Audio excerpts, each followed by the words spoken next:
ආයිබෝවන් සුවදායි සතියක් සුවදායි දවසක් උදා වේවා. ඒක තමයි අද දවසේදීත් අපි හදවතින්ම ඔබට කරන ප්‍රාර්ථනාව. අද සැප්තැම්බර් මාසේ 6 වෙනිදා. අද අලුයම 4න් අවසන් වෙන්න තිබුණු නිරෝධායන ඇඳිරි නීතිය ඉවත් වෙන්නේ සැප්තැම්බර් මාසේ 13 වෙනිදා. ඒ කියන්නේ ලබන සඳුදා අලුයම 4ට.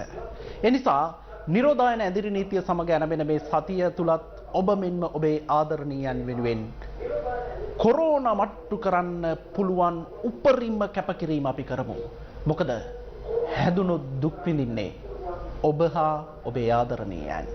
මේ අලුත් සතිය ආරම්භ වෙන්නේ එහෙම රටම ආදරය කරපු කෙනෙක් අපාතරින් වෙන් වෙමින් කොරෝනා මරුව අරගෙන යමින්. ඒකින්ද මේ සතියේ ඒ අපේ සමීපතමින් අහිමිවීමේ දුක් අපිට ඕනාටත් වඩා දැනෙමින් පටන් ගන්න සතියක්. ඒ සතිය ඇතුළෙත් මොන අභියෝග මැද්දේ වුණත් වගකීම් සහගත ප්‍රවෘත්ති වාර්තාකරන එක ආරම්භයේ මේ නිවුස් ෆස්ට් බ්‍රේක්ෆාස්ට්.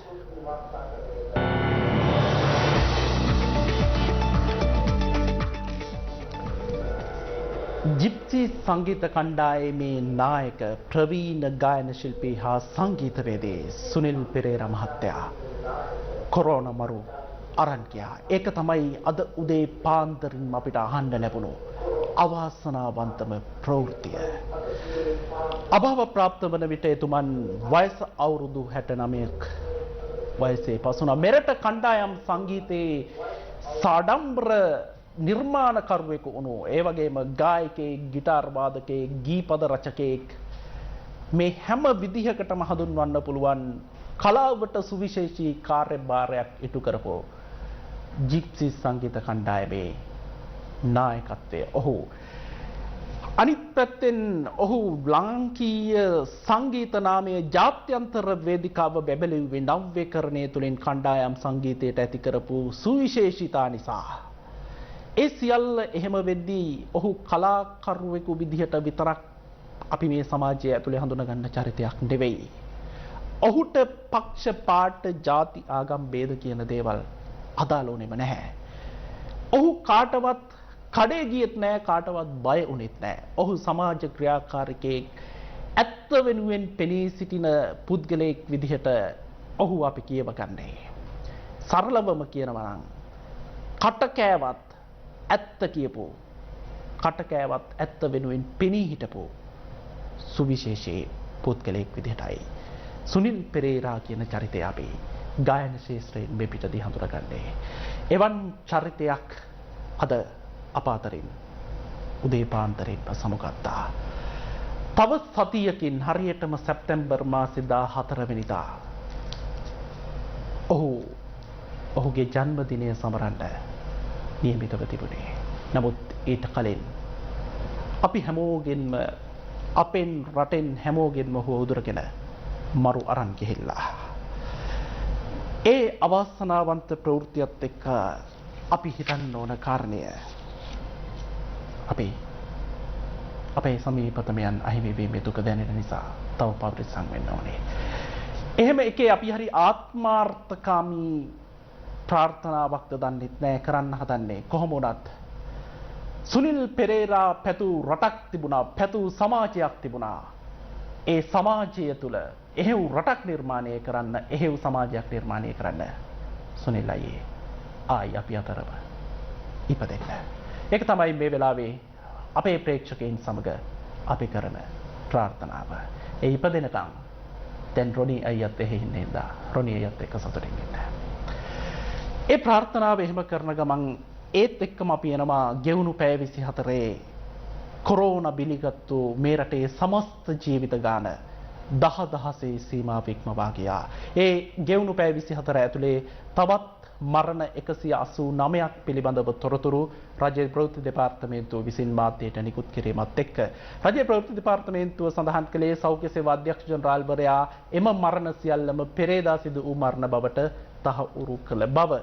ඒ අනුව මේ වන විට මෙරට වාර්තා වන සමස්ත කොවිඩ් මරණ සංඛ්‍යාව 10140ක්. ඒ අතර ගෙවුණු පැය 24 ඇතුලේ කොරෝනා ආසාදිතයන් 3308 දෙනෙකු හඳුනා ගනිද්දී හොඳ වෙලා ගෙදර යන්න පුළුවන් වුණේ 2081කට විතරයි. ගෙවුණු සතියට සාපේක්ෂව ආසාදිතයන් වාර්තා වීමේ යම් අඩුවක් දකින්නට ලැබීම සතුටුදායක කරුණක්. ඒ වගේම දෛනිකව වාර්තා වන මරණ පසුගිය සතිය ඇතුලේ අපි 200 සීමාව ඉක්මවා කියන්න උණු අවස්ථා තිබුණා. කොහොම වුණත් තවමත් මෙය 189ක් වගේ ප්‍රමාණයකට ඊයේ දවසේදී සටහන් වෙන්නේ. ඒ සංඛ්‍යාවත් තව තවත් අඩු වේවා කියන ප්‍රාර්ථනාව තමයි අපේ ප්‍රාර්ථනාව. මොකද සංඛ්‍යාත්මකව මැරෙන්න එක්කෙනෙක් වුණත් ඒ කෙනා සමහර විට ගමට, රටට, ඒ පවුලට ලොකුම සම්පත වෙන්නත් පුළුවන්. ඒක හින්දා හැම ජීවිතයක්ම එක වගේ අපිට මේ වෙලාවේ වටිනවා. මේ ජීවිත රැකගන්න කොරෝනත් එක්ක කරන සටනේ අතිශය වැදගත්ම දේ මේ වෙලාවේ අපි හඳුනගන්නේ ලෝකයක් විදියටම අපි හඳුනගන්නේ එන්නත් කරණය. ඒක හින්දාම කොළඹ කළුතර ගම්පහ සහ ගාල්ල දිස්ත්‍රික්කවල වයස අවුරුදු 20ත් 30ත් අතර පුද්ගලයන් එන්නත් කරණය අද ආරම්භ කරන බව තමයි යුද හමුදාපති ජෙනරාල් ශවේන්ද්‍ර සිල්වා මහතා ප්‍රකාශ කළේ. ඒ වගේම කොළඹ දිස්ත්‍රික්කයේ කොළඹ 1 සිට කොළඹ 15 දක්වා ප්‍රදේශවලත් වයස අවුරුදු 20ට වැඩි පුද්ගලයන් එන්නත් කරණය මධ්‍යස්ථාන 6කදී අද ආරම්භ කරනවා. කොළඹ මහනගර සභාව අප වෙත සඳහන් කළ ආකාරයට චීනයේ නිෂ්පාදිත සයිනෝෆාම් එන්නතයි කොළඹ තරුණ තරුණියන්ට ලබා දීමට නියමිතව තිබෙන්නේ. ඒ අනුව සුගතදාස ක්‍රීඩාංගණය, ජින්තුපිටිය සෞඛ්‍ය වෛද්‍ය නිලධාරී කාර්යාලය, නාරයන්පිට ශාලිකා ශාලාව, වැල්ලවත්ත රොක්සි උද්‍යානය, ඒ වගේම බොරැල්ල කැම්බල් උද්‍යානය සහ ෆෝබේස් පාර ප්‍රජා ශාලාව යන ස්ථානවලදී එන්නත් කරණය සිදු කෙරෙන බවයි සඳහන් කරන්නේ. ඒ එන්නත් කරන කටයුතු ඒ විදිහට දිනෙන් දින වේගවත් රට තුල සිද්ධ වෙමින් පවතින අතර මේ වෙනකොට ලෝකයේම මුහුණ පාලා තියෙනවා ස්පුට්නික් එන්නතේ යම් හිඟයකට නිෂ්පාදන කටයුතු වල සිදුවෙන ප්‍රමාදයන් සහ යම් සීමා කිරීම එක්ක. එතකොට දැන් අපේ රටේ ස්පුට්නික් පළමු එන්නත ගහපු අයට මොකද වෙන්නේ? ඒක තමයි දැන් ඒ එන්නත ලබාගත් අයට මේ වෙලාවේ තියෙන ප්‍රශ්නය. කොහොම වුණත් ස්පුට්නික් කොරෝනා මර්ධන එන්නතේ දෙවන මාත්‍රාව වෙනුවට ෆයිසර් එන්නත ලබා දීම කෙරෙහි මේ වන විට රජයේ අවධානය යොමුව තිබෙන බවටයි අපට තොරතුරු වාර්තා වන්නේ. විශේෂයෙන්ම සෞඛ්‍ය අමාත්‍ය කෙහෙලිය රඹුක්වැල්ල මහතාගෙන් අපි මේ පිළිබඳව විමසීමක් කරා. එතුමන් සඳහන් කරේ එන්නත් දෙවන මාත්‍රාව ලෙස මේ මාත්‍රාවන් ලබා දීමට එහෙමත් නැත්නම් ෆයිසර් එන්නත් මාත්‍රාව ලබා දීමට සුදුසුද නැද්ද යන කාරණය පිළිබඳව මේ වන විට විශේෂඥයන්ගේ මතය විමසා තිබෙන බව. ඒ අනුව වසංගත රෝග සම්බන්ධයෙන් විශේෂඥයන් මේ පිළිබඳව ලබා දෙන නිර්දේශ සැලකිල්ලට ගනිමින් ඒ සම්බන්ධයෙන් අවසන් තීරණයක් ගැනීමට නියමිත බව තමයි සෞඛ්‍ය අමාත්‍යවරයා අප කළ විමසීමකදී වැඩිදුරටත් සඳහන් කළේ.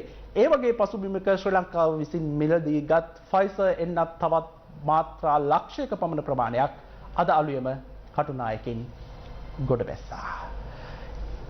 තව දුරටත් එන්නත් කරණය සිදු කරගෙන නැති 30ට වැඩි අය ඉන්නවා නම් අද දවස් ඇතුලේ ළඟම එන්නත් මධ්‍යස්ථානයෙන් එන්නත් කරන්න. ඒ අතර 20ට වැඩි අයටත් දැන් එන්නත් ගහන්න පටන් අරන් තියෙන නිසා තරුණ තරුණියන්ටත් දැන් කොරෝනා මට්ටු කරන සටනට තව දායක වෙන්න පුළුවන්. ඒ කාරණා එහෙම වෙද්දී අපි කුස්සිය දිහාවට රටේ ආර්ථික තත්ත්වයේ දිහාවට හැරෙන්නත් ඕනේ. දිවයිනේ සියලු ආර්ථික මධ්‍යස්ථාන අද දිනේදී විවෘතව තැබීමට තීරණය කර තිබෙනවා. ඊයේ දවසේදී විවෘතව තිබුණා. කුෂිකර්ම අමාත්‍ය මහින්දානන්ද අලුත්ගමගේ මහතා සඳහන් කළේ අද දිනෙන් පසු නැවත ආර්ථික මධ්‍යස්ථාන විවෘත කරන දින ඉදිරි දින 3ක කාලයෙන් පසුව අවධානය යොමු කරමින් තීරණය කරන බව. අතර තවදුරටත් ප්‍රාදේශීය ලේකම්වරුන් දිසාපතිවරුන් හරහා ජංගම රථ යොදා ගැනීම නිවෙස්වලට නිවෙස් අසලටම ආහාර ද්‍රව්‍ය අත්‍යවශ්‍ය ආහාර ද්‍රව්‍ය ප්‍රවාහනය කිරීමේ කටයුතු සිදු කරන බව තමයි රජය සඳහන් කරපු කාරණය. ඒ අතර දරුවන් සම්බන්ධයෙන් කාරණා කිහිපයක් පිළිබඳවත් අප අවධානය යොමු කරනවා. විශේෂයෙන්ම අධ්‍යාපන පොදු සහතික පත්‍ර සාමාන්‍ය පෙළ විභාගය දැනට තියෙන වාර්තාවන් අනුව දැනට තියෙන තීන්දුව අනුව 2022 පෙබරවාරි මාසයේ 21 වෙනිදා සිට මාර්තු මාස 3 වෙනිදා දක්වා කාලය තුලදී පැවැත්වීමට නියමිත බවටයි තොරතුරු වාර්තා වන්නේ. ඒ වගේම උසස් පෙළ විභාගය නොවැම්බර් මාසයේ 15 වෙනිදා ඉඳලා දෙසැම්බර් මාසයේ 10 වෙනිදා දක්වා පැවැත්වෙන්න තමයි දැනට තීරණය කළා තියෙන්නේ. ඒ අතරම ශිෂ්‍යත්ව විභාගයේ නොවැම්බර් මාස 14 වෙනිදා පැවැත්වෙන බව තමයි අධ්‍යාපන අමාත්‍යාංශයේ තොරතුරු සඳහන් වන්නේ. ඒ අතරතුර අද ජාතික පුවත්පත් වාර්තා කර තිබූ කාරණා කිහිපයකටත් අපි අවධානය යොමු කරනවා පාසල් සම්බන්ධයෙන්. විශේෂයෙන්ම පාසල් විවෘත කිරීමට තව දුරටත් බලා සිටිය යුතු නැහැ. එහෙම කියලා තියෙන්නේ විශේෂයෙන්ම ශ්‍රී ජයවර්ධනපුර විශ්වවිද්‍යාලයේ වෛද්‍ය පීඨයේ ප්‍රතිජීව විද්‍යා සහ අණුක විද්‍යා අධ්‍යනාංශයේ ප්‍රධානී මහාචාර්ය නිලිකා මලවිගේ මහත්මිය උපුටා දක්වමින් මේ තොරතුරු වාර්තා කරන්නේ. ඒ සඳහන් කරන කාරණේ මේ වන විට ලෝකේ බොහෝ රටවල් එන්නත්කරණයේ සාර්ථක විස්තරහට යන තත්ත්වයක් ඇතුලේ පාසල් විවෘත කිරීම පිළිබඳවත් අවධානය යොමු කරමින් තිබෙනවා කියන කාරණය අධ්‍යාපන අමාත්‍යාංශයත් ඊට ප්‍රතිචාර දක්වමින් සඳහන් කරන්නේ සෞඛ්‍ය අංශ කියනවා නම් පාසල් අරින්න සූදානම්. සෞඛ්‍ය අංශ කොලෙලියක් දෙනවා නම් අපි ලෑස්ති කියලා තමයි අධ්‍යාපන අමාත්‍යාංශයේ ලේකම්තුමා උපුටා දක්වමින් සඳහන් කරන කාරණය. ඒ අතර තවමත් දැනෙන සාක්කුවට කුස්සියට දැනෙන කාරණය රටේ බඩු මිල සම්බන්ධ කාරණය. පාලන මිලට ගැසට් ගහලා තියෙන්නේ සීනි හාල් වලට. පාලන මිලට දැන් ගමේ කඩේ හාල් සීනි එහෙම තියෙනවද? ඒ ගැන ඔබ මේ වෙනකොට හොඳටම දැනුවත්. අහන්න දකින්න තියෙන දේ වචන පහකින් අද ජාතික පුවත්පත් සිරස්තල අතරට එක්කලා තිබුණා. පාලන මිල කැලේ හාල් කළු කඩ මිලටම. එවන් පසුබිමක අද පාර්ලිමේන්තුව රැස් වෙනවා. ජනාධිපති ගෝඨාභය රාජපක්ෂ මහතා විසින් පසුගිය 30 වනදා පනවන ලද හදිසි නීති රෙගුලාසි වලට අදාළ ප්‍රකාශනය අද උදේ 10 ඉඳලා හවස 4:30 දක්වා විවාදයට ගැනීමෙන් අනතුරුව සම්මත කර ගැනීමට නියමිතයි. කොහොම වුණත් මේ වන විටත් ජාතික ජනබලවේගයේ නායක අනුරකුමාර දිසානායක මහතා සඳහන් කර තිබෙන්නේ ඊට තමන් විරුද්ධව ඡන්දය ප්‍රකාශ කරන බව. විශේෂයෙන් බහු සඳහන් කරන කාරණය තමයි හදිසි නීති රෙගුලාසි පනතින් ජනාධිපතිවරයා අසීමිත බලතල අතට අරන් තිබෙනවා. ඒ නිසා අපි මීට විරුද්ධ වෙනවා කියන කාරණය. ඒ අතර ඡන්ද ක්‍රමයේ සංශෝධනයේ සඳහා වන පාර්ලිමේන්තු විශේෂ කාර්ක සභාවත් අද රැස් වෙන්න නියමිතයි. පාර්ලිමේන්තු සංකීර්ණයේදීම ඒ කරුණු කාරණා එහෙම වෙද්දී කොහොම හරි අද පාර්ලිමේන්තුවේදී මේ පනත් සම්මත කිරීමෙන් පස්සේ කළු කඩ මිලට බඩු විකුණන අයට නීතිය නම් සැරයි. ඒ නීතිය ක්‍රියාත්මක වෙන තත්ත්වයක් නිර්මාණය වෙන්න කියන එක තමයි අපේ ප්‍රාර්ථනාව. මොකද මේ වෙලාවේ ජීවනෝපාය අහිමි වෙලා ඉන්න මිනිස්සුන්ට හරි අමාරුයි. ආර්ථිකය සාක්කුවේ සල්ලිත් නැහැ. ගමේ කඩේ බඩුත් නැති තත්ත්වයක් නිර්මාණය වෙමින් පවතින්නේ. ඒ රට ඇතුලේ බඩු නැති හින්දා නෙවෙයි. හැබැයි කළු කඩ මුදලාලිලා ටිකක් ශක්තිමත් වෙලා තියෙන නිසා ඒවට වැටමදින්න මේ පනත් කෙටුම්පතත් එක්කවත් හැකියාව ලැබේවා කියන එක තමයි අපේ ප්‍රාර්ථනාව. යන්න කලින් අද දවසේ කාලගුණයත් මතක් කරගෙන ගියොත් හොඳයි කියලා හිතෙනවා. විශේෂයෙන්ම අද උදේ 5:00ට කාලගුණ විද්‍යා දෙපාර්තමේන්තුව නිකුත් කරපු නිවේදනය අනුව බස්නාහිර, සබරගමුව, මධ්‍යම සහ වයඹ පළාත්වලත් ගාල්ල සහ මාතර දිස්ත්‍රික්කවලත් විටින් විට වැසි හෝ ගිගුරුම් සහිත වැසි ඇති වෙන්න පුළුවන්. විශේෂයෙන්ම ඇතැම් ස්ථානවල මිලිමීටර් 50කට වැඩි තරමක තද වැසිත ඇති වෙන්න පුළුවන් කියලා තමයි කාලගුණ විද්‍යා දෙපාර්තමේන්තුව අද පාන්දරින්ම රටට නිවේදනය කරේ. ඊට අමතරව ඌව පළාතෙත් මඩකලපුව සහ අම්පාර දිස්ත්‍රික්කවලත් ස්ථාන ස්වල්පයක විශේෂයෙන් හවස් වරුවේ සහ රාත්‍රී කාලයේ වැසි ඇතිවීමේ හැකියාව තිබෙන බවත් එම නිවේදනයේ වැඩි දුරටත් සඳහන් වෙනවා. ඒකින්ද අත්‍යවශ්‍ය දෙයකට මේ වෙලාවේ අදාළ නිසි බලපත්‍ර සහිත වෙලියට බහිනවා නම් ඒ බලපත්‍ර කොරෝනා ආරක්ෂණ ක්‍රමවේදත් එක්ක කුඩේකුත් අරගෙන එළියට බහින්න. ඔබ අපිට හුඟක් වටිනවා. ඒකින්ද අද දවසත් හුඟක් ප්‍රවේශමෙන් ඉන්න. ඔබට සුවදායි දවසක්.